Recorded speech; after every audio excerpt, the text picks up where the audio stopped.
gestaan, gebraai, getuies gehoor. En ek weet, dit is nie omdat ons, dit is nie toevallig nie. Met God, ons harte ken, ons behoeftes ken. En dit is so lekker, ander te hê soos ons, wat vir die wêreld dwaas is, vir God wys. Amen.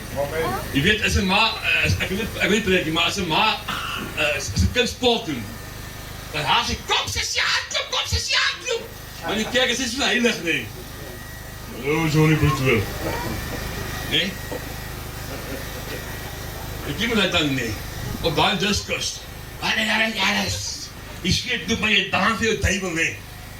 Wie alles wat gedoen word, het God uitgevind. Hy wil 'n koppie kyk. Hy het alles uitgevind, hy het musiek uitgevind of geskep. En jy wil 'n koppie kyk. Nee?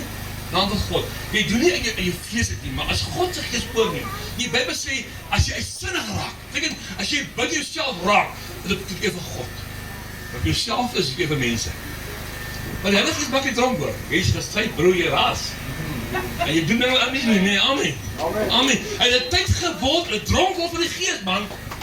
As iemand sê amen, wat gaan jy aan, hè?